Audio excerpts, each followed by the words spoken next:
जय राम जय राम जय जय राम सिया राम जय जय सिया राम। श्री तुलसीदास जी कहते हैं, कहिए उस श्रेष्ठ प्रेम को कौन प्रकट करे। कवि की बुद्धि किसकी छाया का अनुसरण करे। कवि तो अक्षर और अर्थ का ही सच्चा बल है। नट ताल की गति के अनुसार ही नाचता है। भरत जी और श्री रघुनाथ जी का प्रेम अगम्य है। जहाँ ब्रह्मा विष्णु और महादेव का भी मन नहीं जा सकता, उस प्रेम को मैं कुबुद्धि किस प्रकार कहूँ। भला गांडर की तात से भी कहीं सुंदर राग बज सकता है। भरत जी और श्री रामचंद्र जी के मिलने का ढंग देख देवता भयभीत हो गए। उनकी धक धुकी धड़कने लगी। देवगुरु बृहस्पति जी ने समझाया, तब कहीं वे मूर्ख चेते और फूल बरसाकर प्रशंसा करने लगे। फिर श्री राम जी प्रेम के साथ शत्रुघ्न से मिलकर तब केवट निषाद राज से मिले। प्रणाम करते हुए लक्ष्मण जी से भरत जी बड़े ही प्रेम से मिले। तब लक्ष्मण जी ललक कर छोटे भाई शत्रुघ्न से मिले। फिर उन्होंने निषाद राज को हृदय से लगाया। फिर भरत शत्रुघ्न दोनों भाइयों ने मुनियों को प्रणाम किया और इच्छित आशीर्वाद पाकर वे आनंदित हुए। छोटे भाई शत्रुघ्न सहित भरत जी प्रेम में उमंग कर सीता जी के चरण कमलों की रज सिर पर धारण कर बार बार प्रणाम करने लगे।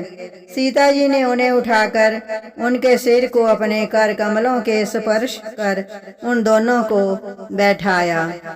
सीता जी के मन ही मन आशीर्वाद दिया, क्योंकि वे स्नेह में मगन हैं। उन्हें देख की सुध बुध नहीं है।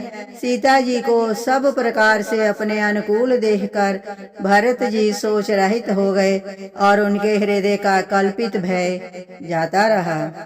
उस समय ना तो कोई कुछ कहता है, ना कोई कुछ पूछता है।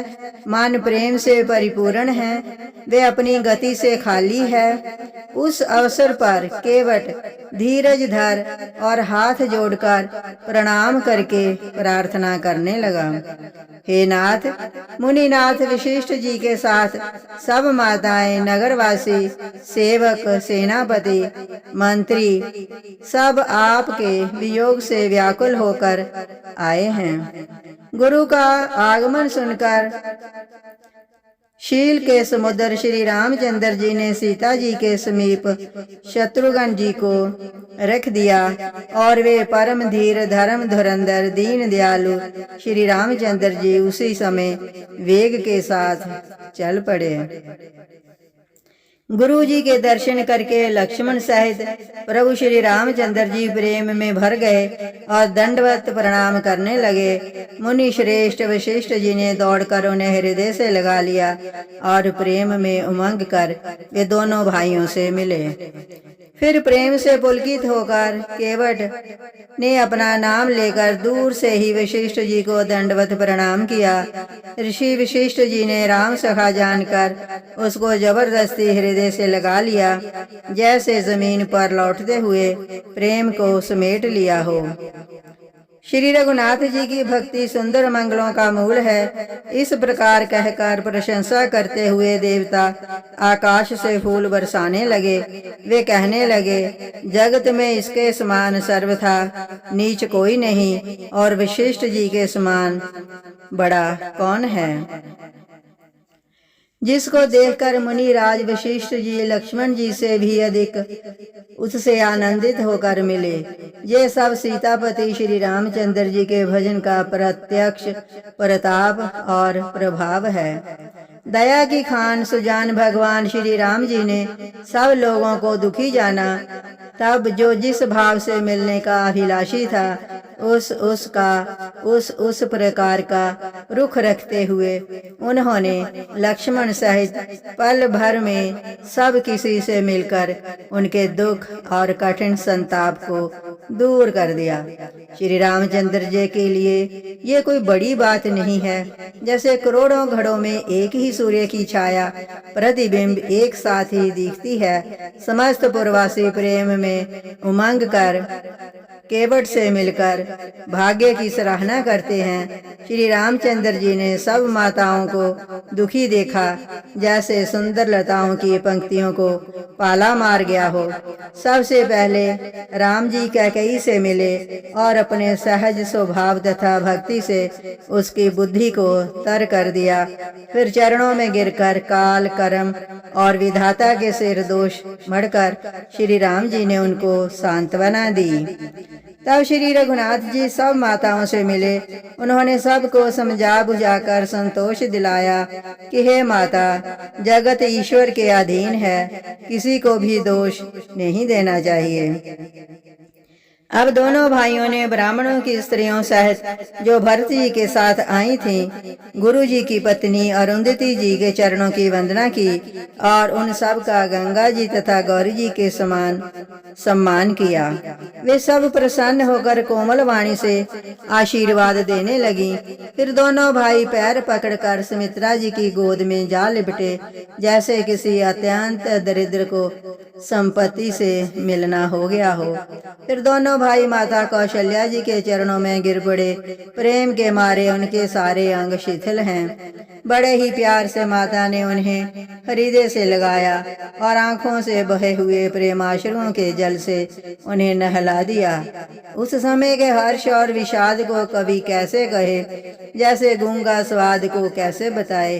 श्री रघुनाथ जी ने छोटे भाई लक्ष्मण जी सहित माता कौशल्या से मिलकर गुरु से कहा कि आश्रम पर पधारिए। तदनंतर मुनीश्वर वशिष्ठ जी ने आज्ञा पाकर अयोध्यावासी सब लोग जल और थल का सुविधा देख देख कर उतर गए। ब्राह्मण, मंत्री, माताएं और गुरु आदि गिने चुने लोगों को साथ लिए हुए भरत जी, लक्ष्मण जी और श्री रघुनाथ जी पवित्र आश्रम को चले। सीता जी आकर मुनि श्रेष्ठ वशिष्ठ जी के चरणों में लगी और उन्होंने मन मांगी उचित आशीष पाई। फिर मुनियों की स्त्रियों सहित गुरु पत्नी अरुंधति जी से मिली। उनका जितना प्रेम था वह कहा नहीं जाता। सीता जी ने सभी के चरणों की अलग अलग वंदना करके अपने हृदय को प्रिय लगने वाले आशीर्वाद पाए। जब सुकुमारी सीता जी ने सब सासुओं को देखा, तब उन्होंने सहम कर अपनी आंखें बंद कर लीं। सासुओं की बुरी दशा देखकर उन्हें ऐसा लगता है जैसे राजहंसनियां बधिक के वश में पड़ गई हों।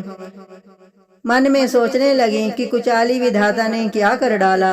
उन्होंने भी सीता जी को देखकर बड़ा दुख पाया। सोचा, जो कुछ दैव सहावे वह सब सहना ही पड़ता है।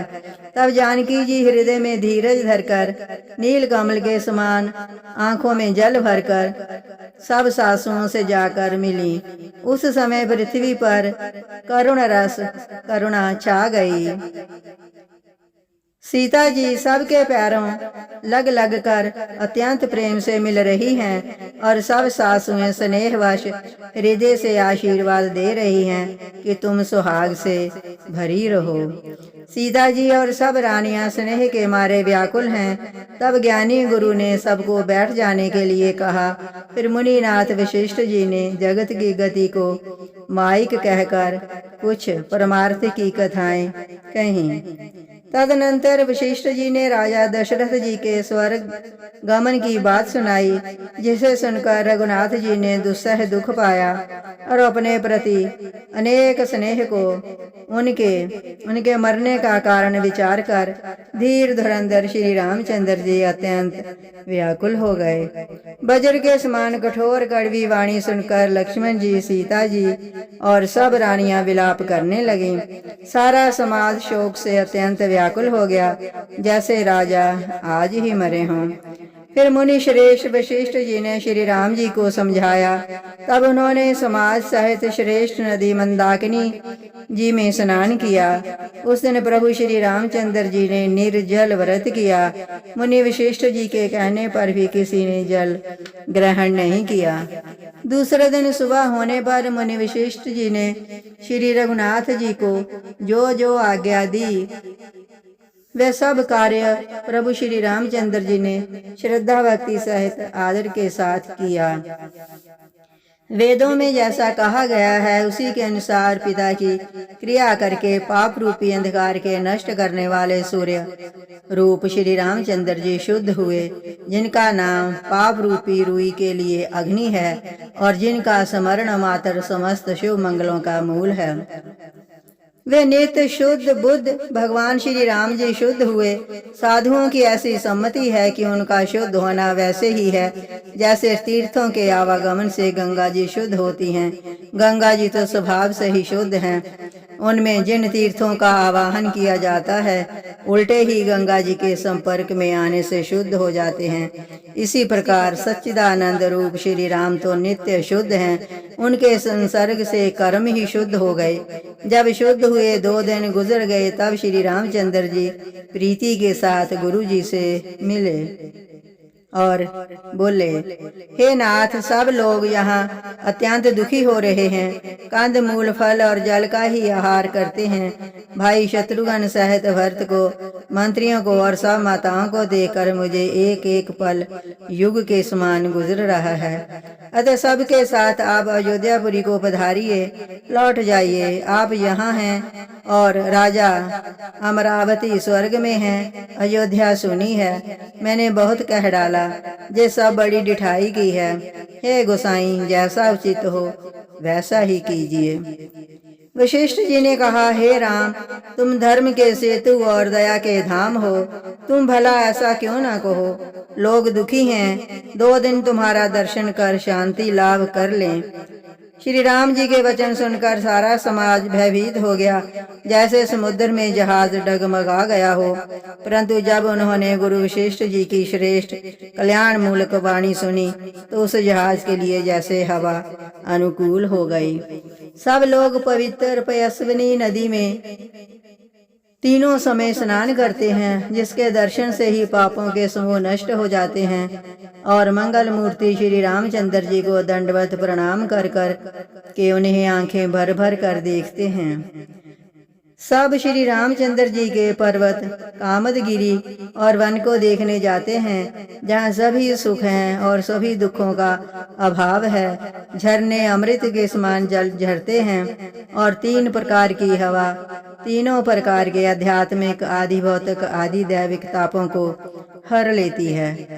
असंख्य जाति के वृक्ष लताएं और तृण हैं, बहुत तरह के फल फूल और पत्ते हैं, सुंदर शिलाएं हैं। वृक्षों की छाया सुख देने वाली है। वन की शोभा किससे वर्णन की जा सकती है।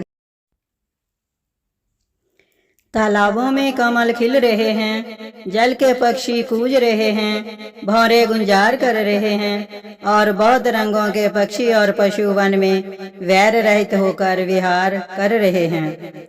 कोल, किरात और भील आदि वन के रहने वाले लोग पवित्र, सुंदर एवं अमृत के समान स्वादिष्ट मधु शहद को सुंदर दोने बनाकर उनमें भर भर कर तथा कंद मूल फल और अंकुर आदि की जूड़ियों को सबको विनय और प्रणाम करके उन चीजों के अलग अलग स्वाद, भेद, प्रकार, गुण और नाम बता बता कर देते हैं। लोग उनका दाम बहुत देते हैं पर वे नहीं लेते और लौटा देने में श्री राम जी की दुहाई देते हैं। जय राम जय राम, जय जय राम, सिया राम, जय जय सिया राम।